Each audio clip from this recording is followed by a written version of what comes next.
جو کمر توڑی ہے دشمن کی، الحمدللہ الحمدللہ، اور شکر گزار ہیں ہم پاک پروردگار کے بعد پاکستان آرمی کے۔ دوبارہ کبھی یہ وقت، کبھی پاکستان پر کیا دنیا بھر میں کبھی کسی ماں پر، کسی باپ پر یہ وقت نہ لائے، یا ماں کا وہ اپنی اولاد کے لیے تڑپنا محسوس ہوتا ہے کہ آج تک وہ ماں نہ اس کے لیے صبح ہوگی، نہ اس کے لیے رات ہوگی، نہ اس کے لیے کوئی 16 دسمبر ہوگا، نہ اس کے لیے کوئی 15 دسمبر ہوگا۔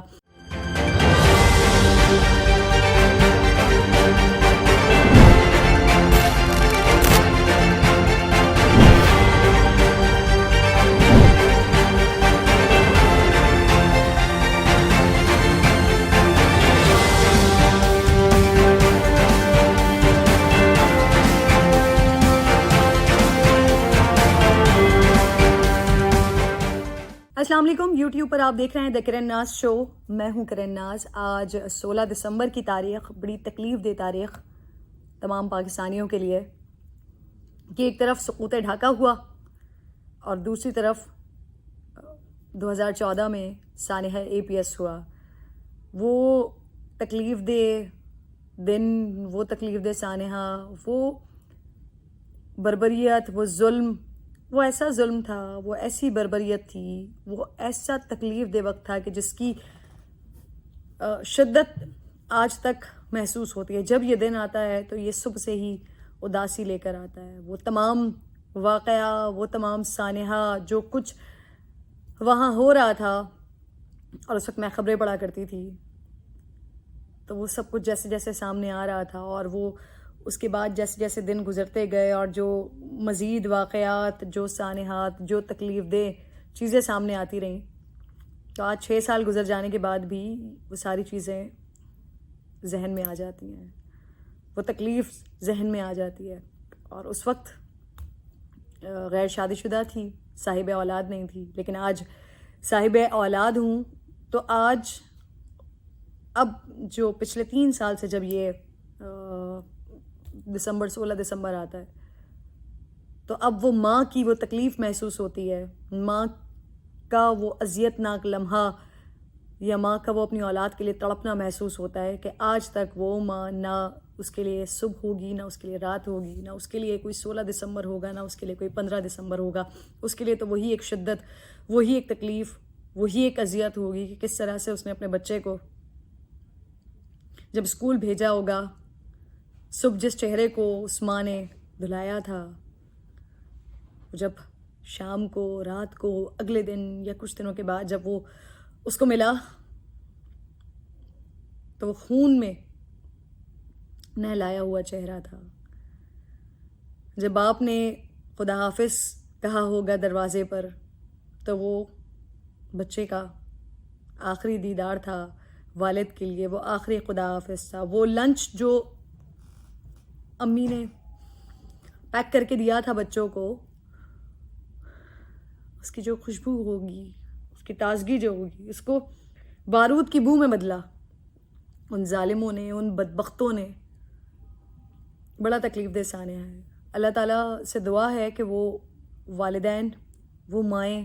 وہ باپ جو آج بھی اسی غم میں اور اسی طرح سے اسی پہلے دن والی اذیت میں، غم میں مبتلا ہیں، اللہ تعالیٰ ان کو صبر دے، اور دوبارہ کبھی کسی ماں کو یہ غم، اس طرح کا غم، ایسی شدت، ایسی اذیت، ایسی بربریت، ایسی تکلیف دوبارہ کبھی نہ سہنی پڑے۔ اللہ تعالیٰ ماں باپ کے لیے آسانی کرے۔ وہ تمام، ہم ایک طرف ہم شہداء کے بارے میں سوچتے ہیں، obviously وہ معصوم بچے تھے، ان کے والدین وہ تو اس دنیا سے چلے گئے، جس تکلیف اور اذیت کے ساتھ وہ گئے، لیکن جب تک ان کے والدین حیات رہیں گے، جب تک ان کے گھر والے رہیں گے، تب تک وہ روزانہ کی بنیاد پر اس صدمے سے، اس غم سے گزرتے رہیں گے۔ لیکن دوسری طرف وہ غازی جو اس سانحے میں اپنی زندگی بچانے میں کامیاب ہو گئے، وہ میں سوچتی ہوں کہ وہ کس اسٹیٹ آف مائنڈ میں آج تک ہوں گے، کہ ہم جنہوں نے اس قصے کو، کسی نے سنا، کسی نے وہاں جا کر اسپاٹ پر دیکھا، کسی نے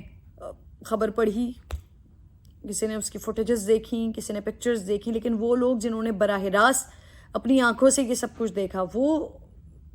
ان کو بہت مشکل ہوئی ہوگی کہ وہ زندگی کی طرف واپس لوٹیں۔ خیر، زندگی چلتی رہتی ہے، زندگی رکتی نہیں۔ اللہ تعالیٰ نے جن کو زندگیاں دیں،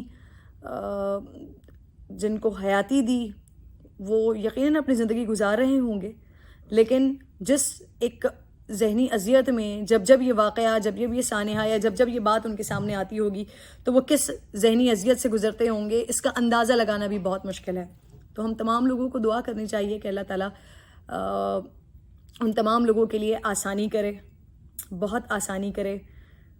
دوبارہ کبھی یہ وقت، کبھی پاکستان پر کیا دنیا بھر میں کبھی کسی ماں پر، کسی باپ پر یہ وقت نہ لائے جو سانحہ APS کا تکلیف دہ واقعہ تھا. اس کے بعد بہت سارے ایسے لوگ میں جن سے ملتی ہوں، جن میں میری ٹیم کی بھی ایک خاتون شامل ہیں، جنہوں نے اپنے بچے کو سانحے کے بعد APS میں ایڈمیشن کروایا. یہ وہ لوگ ہیں، یہ وطن کے وہ لوگ ہیں، اس وطن سے محبت کرنے والے، اس مٹی سے محبت کرنے والے، کہ جو یہ بھی نہیں سوچتے کہ ان کی جو اولادیں ہیں وہ تو ابھی بہت معصوم ہیں، بہت چھوٹی ہیں. وہ دشمن کے آگے سینہ سپر ہو جاتے ہیں. اپنی مٹی کے اوپر، اپنے وطن عزیز کے اوپر کوئی بھی چیز، وہ چاہے اولاد ہی کیوں نہ ہو، چاہے مال ہی کیوں نہ ہو، کسی بھی چیز کو امپورٹنس ہی نہیں دیتے. اللہ تعالیٰ ان کے جذبے کو، ان کی وطن سے محبت کو قائم و دائم رکھے. اللہ تعالیٰ ان تمام لوگوں کی اولادوں کی حفاظت کرے، ان کی حفاظت کرے، اور اس وطن عزیز پر مٹنے والوں کی حفاظت کے ساتھ ساتھ پاک پروردگار اس وطن عزیز کی بہت حفاظت کرے، تمام دشمنوں کی آنکھ سے بچائے. اور بے شک دشمن کو اس چیز کا اندازہ ہونا چاہیے کہ سانحہ APS کے بعد یہی قوم کس طرح سے یکجا ہوئی، کس طرح سے پاکستان آرمی نے، پاک فوج نے جو کچھ ہو رہا تھا، اور اس کے بعد جو آپریشن ہوا، آپریشن ضرب عزب، آپریشن رد الفساد، اور اس کے بعد جو کمر توڑی ہے دشمن کی. الحمدللہ شکر گزار ہیں ہم پاک پروردگار کے بعد پاکستان آرمی کے، کہ آج الحمدللہ اس بدترین سانحے کے بعد اب ہم سکون سے اپنی سرزمین پر، اپنے ملک میں رہ رہے ہیں، کہ دشمنوں کی سرکوبی ہوئی ہے، دشمن کو مارا گیا ہے، دشمن کی کمر توڑی گئی ہے. اور آگے بھی یہی دعا کرتے ہیں کہ پاک پروردگار حاسدین کی اور دشمنوں کی نظروں سے اس وطن عزیز کو، اس مٹی کو محفوظ رکھے، بچائے رکھے. نہ صرف اس وطن عزیز کو، نہ صرف ہمارے دوستوں کو، بلکہ اس دنیا میں، اس کرۂ ارض میں جہاں ہمارے دشمن بھی ہیں، دشمنوں کو بھی ایسے سانحات سے اللہ پاک بچائے رکھے، محفوظ رکھے. آج بات میں نے آج کے ویڈیو میں میشا شفیع کے حوالے سے کرنی تھی.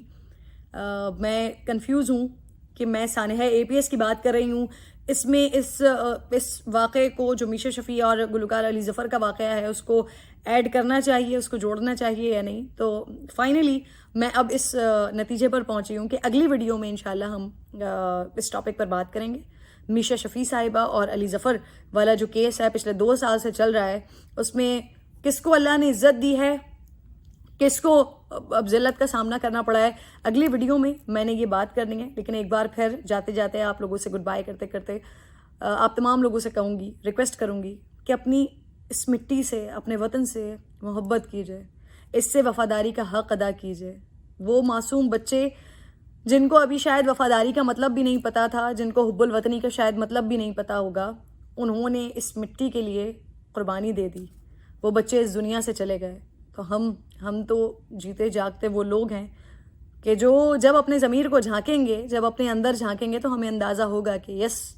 آج ہم کچھ ہیں. اگر آج ہم سکون سے بیٹھے ہیں، اگر ہم سکون کا سانس لیتے ہیں، اگر ہمیں کچھ نہیں مل رہا ہوتا، اگر ہم شور مچاتے ہیں اور ہمیں شور مچانے دیا جاتا ہے، اگر ہم خرام و خرام اپنے گھر سے نکل کر اپنے کسی خاندان میں، کسی رشتہ دار کے گھر بڑے سکون سے چلے جاتے ہیں، اگر ہمیں تمام وہ فیسلٹیز جو ایک آزاد معاشرے میں ہونی چاہیے وہ مل رہی ہیں، تو ہمیں اللہ رب الجلال کا شکر ادا کرنا چاہیے کہ یہ وہ مٹی ہے اور ہمیں اس سے اپنی وفاداری ثابت کرنی ہے، اس سے وفاداری کا حق ادا کرنا ہے. اور وہ بہت چھوٹی چھوٹی باتوں کا خیال رکھتے ہوئے بھی ہو سکتی ہیں، اور بہت بڑے پیمانے پر بھی اگر آپ جانا چاہیں اپنے وطن سے محبت میں تو بھی جایا جا سکتا ہے. تو اس چیز کو ضرور غور کیجیے گا اور اپنے وطن سے محبت کریں، اس سے وفاداری کا حق ادا کریں. اپنا بے حد خیال رکھیے. انشاءاللہ نیکسٹ ویڈیو میں ملاقات ہوگی، اور نیکسٹ ویڈیو میں ہم بات کرنے جا رہے ہیں علی ظفر اور میشا شفیع والے کیس پر. جب تک کے لیے خیال رکھیے. اللہ حافظ.